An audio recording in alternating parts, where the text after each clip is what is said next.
Hello explorers and welcome to another video. Today we're gonna talk a little bit about Rust and WebAssembly. So I found this little tutorial online where you could implement this game of life in Rust and use WebAssembly to show it on your screen, and you see here that it actually just came to some kind of stable point, and it actually destables sometimes and then becomes stable again. But it's pretty much a function where you have a set of rules and each of your neighbors will actually determine if you will be dead or alive.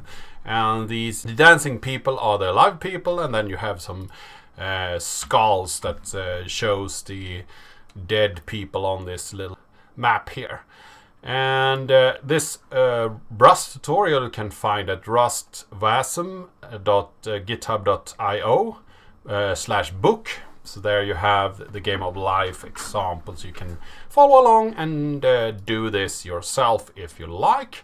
But I have implemented this, and I have a way of learning where I create an example, then I look at the example and try to figure out how different parts of works in that example. And I'm not a Rust developer, so I'm not that into Rust, so I don't know much about Rust, but by looking at this example I can really try to figure out different concepts in Rust, and I find some of them that I really like. So let's look at the code here. First off, we have the index HTML, and what we can see here that we're set up so we can get a canvas on the middle of the screen without anything outside of that, and our canvas will be a pre tag, so everything in this tag will keep whatever line breaks we have, and we call this a game of life canvas.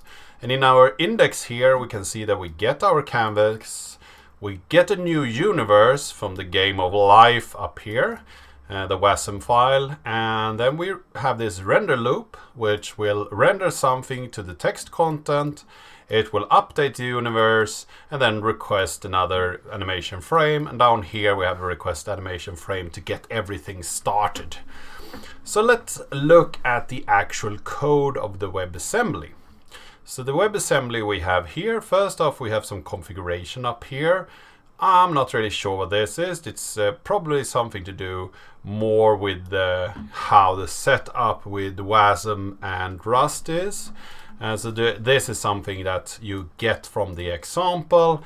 And something to note here is that we have a Wasm bind gen that will give us some kind of an annotation that will bind functionalities between the web and our Rust environment. And if we look here, first off we have some kind of a cell, and that tells us if this current thing that we are looking at is dead or alive. So that's just some enum to show that, and we need to have it to be bind to the environment so we can see it in our JS file. We need to be able to set exactly what kind of a type it is. So this is an unsigned 8 bits. And here we can give it some functions that we can clone it, copy it, debug, partially do an equal on it, and also an equal. So these are just a setup to tell us what we can do with this data type. We see here that we bind our universe, and this is very familiar if you have used any C code before. So this is a public. I don't know if you have in C, but structs you have in C. And here we have some unsigned data with height 32. I guess that's some kind of an int in Java land. And then we have a vector of cells. So this struct is a data structure, and if we see down here we have some implementation of this universe. So I guess that the connection between these makes this universe somewhat of a class if we think in Java terms. So we have the data up here in the struct, and then we connect an implementation to that struct. Then we have this tick function, so this is the update function, and we will clone next. And what I have seen from this next, it seems that this is the next iteration in our function. So we will do all the updates on the next step, and then we will switch all of the data at once. So we will look at some static data and we will not update that, and then we will look from that static data how should the next iteration look. So we will go through each row and call through all the values. So this is a range definition for a for loop. It's a quite nice thing way to actually define ranges. And then we will get the index for a specific cell and row column, take that cell, and we will count how many neighbors are in that cell, or how many live neighbors we have for that cell. So we look at the cells around the cell and see how many of them are alive. And then we have a match function here, and you can see that you can do multi-match. So you will do some pattern matching on multiple values, which is quite nice. So the first here, this requires that you have an alive cell, and then you will have an X value, so you can do something more with that. And you will do an if statement here to check that this is less than 2. So if we have less than 2 live neighbors and this one is alive, then we will kill that cell. So that's quite nice way to type this. Then we have a pattern matching on 2 different statements, which is quite interesting. So here you can see that if it's alive and has 2 live neighbors, or is it alive and have 3 live neighbors, then it will be stay alive. So that's a really nice way to write that. And I wonder if we actually need this rule, because we also have this rule down here that will do keep the state that we are in at the moment. So maybe that is not a required rule, because we go from the state alive to alive.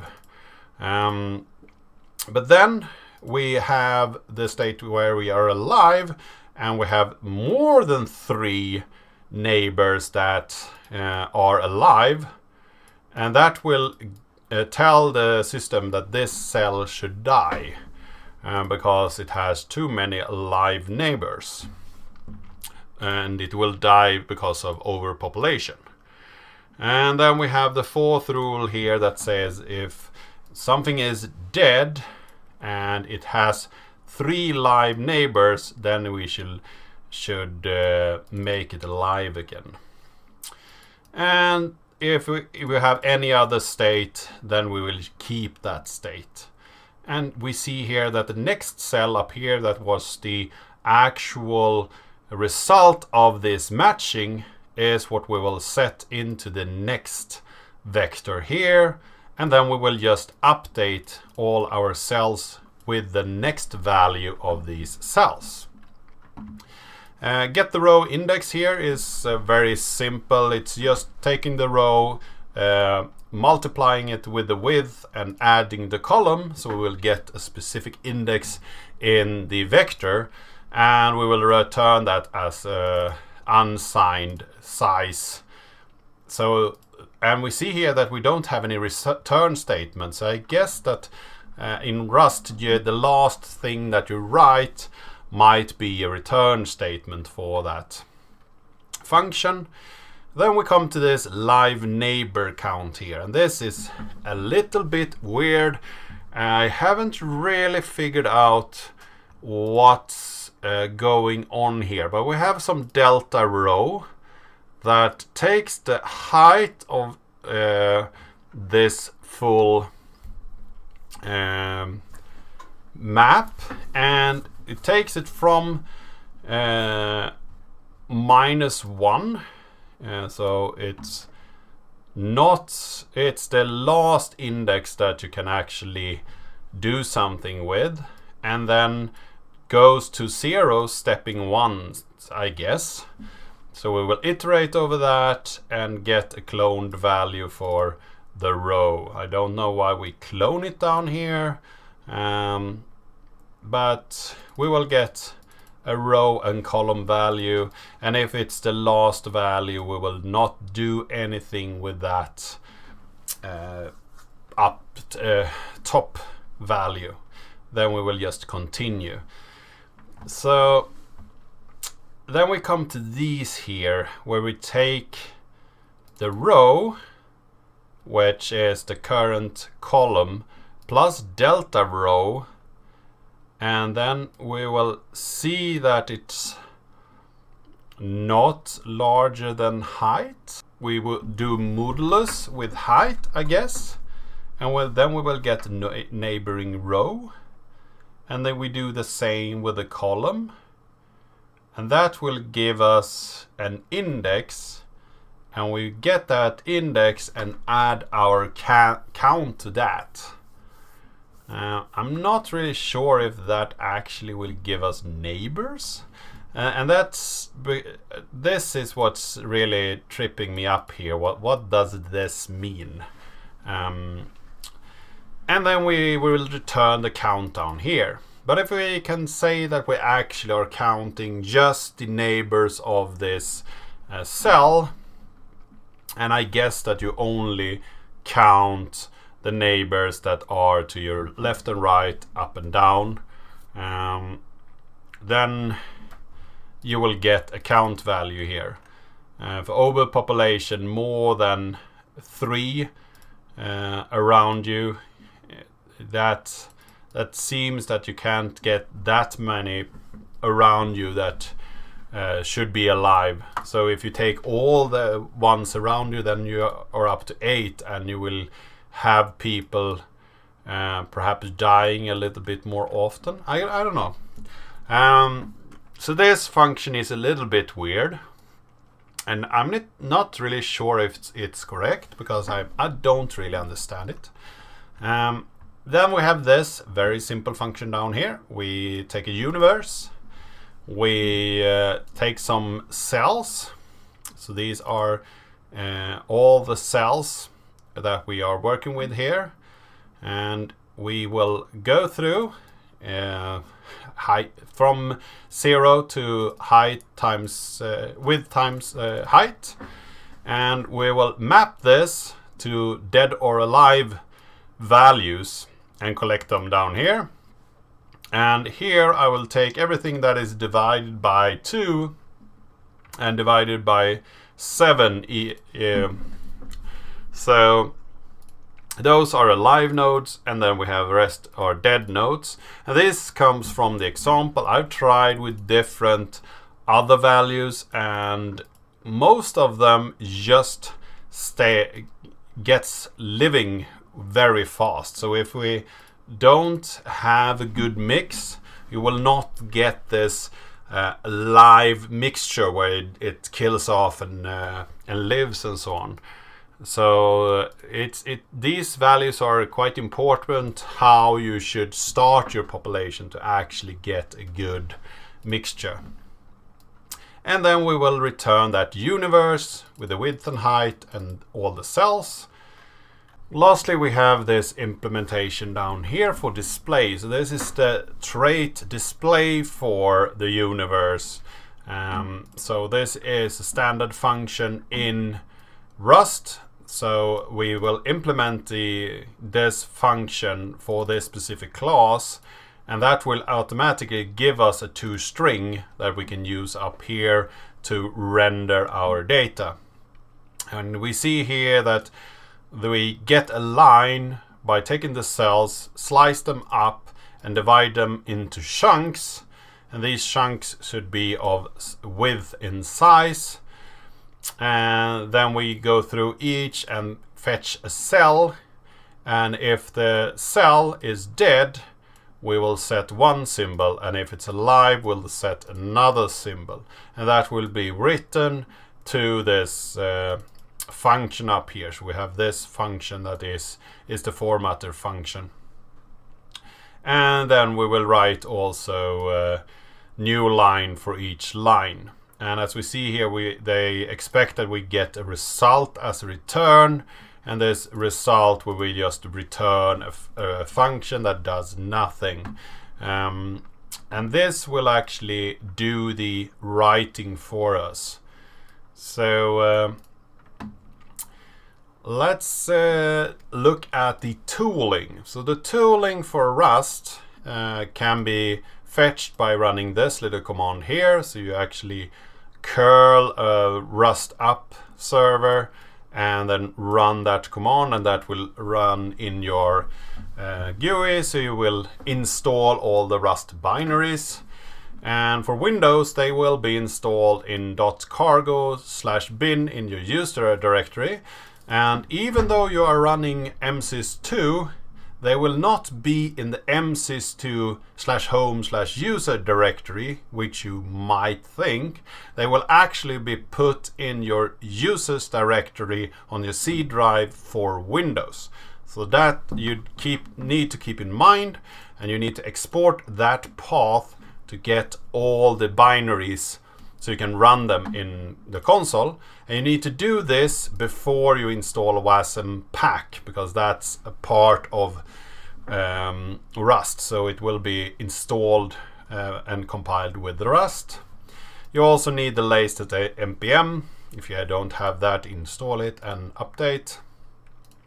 If you want to try and run this little tutorial for yourself, you can install Cargo Generate, and Cargo Generate can generate your own project from a specific template. So here you have the Rust Wasm pack template, and that's what I started from and what they are talking about in the tutorial. And that will ask you for a project name, and if you do that project name, you will get a specific folder structure down here. You also need to run npm init wasm app.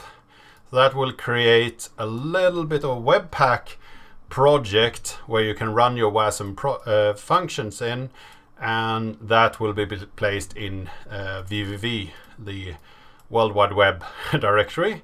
And you go into that directory and install all the dependencies. Then you can pack your functions with Wasm pack in your project directory.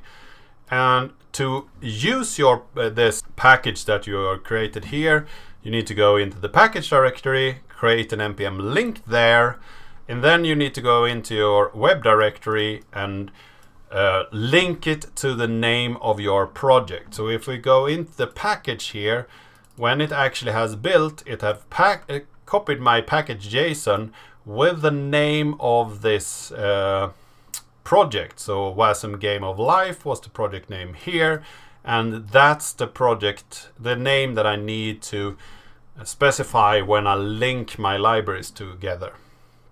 So if we take this and we run the Wasm build again, so it takes a while for it to compile, and when it's done, I think it takes about 10 seconds, you can actually see the changes directly, because this little Webpack function will see that you have changes in your Wasm file and in your bootstrap.js, and it will change those files up on the go. So you can just go back to your display here, and you will see the difference here. And we see that we actually have a lot of dead cells and some cells that are dancing around on the screen.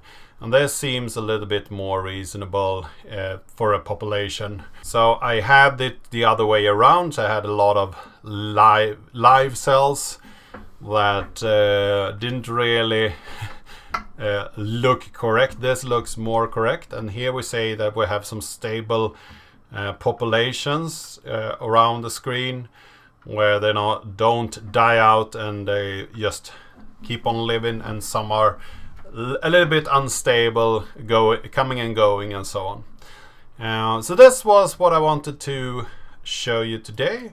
I wanted to talk about a separate programming language that you can use in order to write your Wasm code. And I think that Rust is very far when it comes to writing code. You can just write some code in Rust, compile it in WebAssembly, and then use it right off the bat in your JavaScript libraries. You don't really have to do much extra coding, and the files that are generated in the package directory are also very clean. You don't have a lot of JavaScript code. Most of the code is actually in Rust and in the Wasm file. I hope that you found this video interesting. I hope that you learned something today. If you have any comments, leave them in the comment section down below. If you haven't subscribed yet, please do that. And I really hope to see you in the next video.